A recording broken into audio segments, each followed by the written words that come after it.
Karibu mpendwa msikilizaji na mfuatiliaji wa St. Gaspar Media katika kipindi cha maisha ya watakatifu.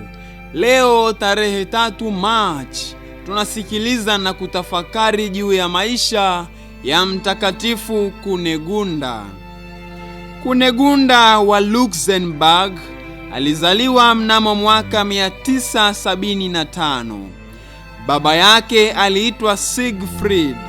Mnamo mwaka 999 aliolewa na Mtakatifu Henry aliyekuwa mtawala wa Bavaria, aliyechukua nafasi hiyo mnamo mwaka 1002 baada ya Otho wa tatu kufariki dunia. Alichukua jina Henry wa pili na akatangazwa kuwa mfalme na Papa Benedikti wa 8 mnamo mwaka 1114. Hivyo Kunegunda alikuwa mke wa Kaisari wa dola takatifu ya Kiroma nchini Ujerumani. Akiwa malkia na mke wa mfalme, Kunegunda aliendelea kusali sana na kufanya toba kama ilivyokuwa desturi yake tangu akiwa mdogo.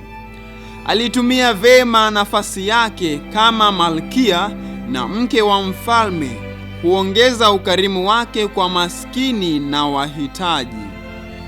Kwa sababu ya majitoleo yake, Kunegunda alisaidia kuanzishwa kwa jimbo la Bamberg na monasteri ya watawa wa Benediktini kule Kaufungen nchini Ujerumani.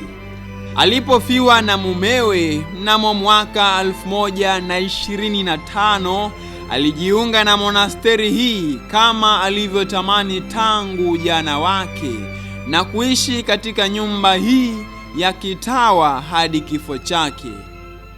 Akiwa katika nyumba hii ya kitawa, alisali sana, alisoma sana vitabu vya kiroho na kuwatembelea wagonjwa na kuwafariji. Inasemekana kuwa Henry na Kunegunda waliishi bila kufanya tendo la ndoa na waligawa mali nyingi kwa watu fukara. Kunegunda alifariki mnamo tarehe 3 mwezi Machi mwaka 1139. Tarehe 29 mwezi Machi mwaka 1200 Kunegunda alitangazwa na Papa Innocent wa tatu kuwa mtakatifu.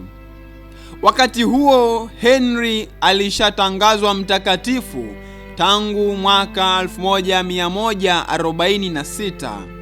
Henry na Kunegunda wanaandika historia ya mume na mke kutangazwa kuwa watakatifu, jambo ambalo limekuwa nadra sana katika historia ya watakatifu. Sikukuu ya Kunegunda huadhimishwa tarehe 3 Machi. Itukuzwe damu ya Kristo! Milele amina. Mtakatifu Teresa wa Avila anatupatia tafakari fupi inayotokana na maisha ya Mtakatifu Kunegunda. Mtu ambaye hapigi hatua katika njia ya ukamilifu atarudi nyuma, kwani upendo hauwezi kubaki katika hali ile ile. Watakatifu wengine tarehe 3 Machi: Mtakatifu Ditram, watakatifu Felisi, Luciolus, Fortunatus na Marcia, wafiadini wa Afrika Kaskazini, na pia watakatifu Paphnutius mkaapweke na Thais mtawa wa Misri. Mtakatifu Kunegunda, utuombee.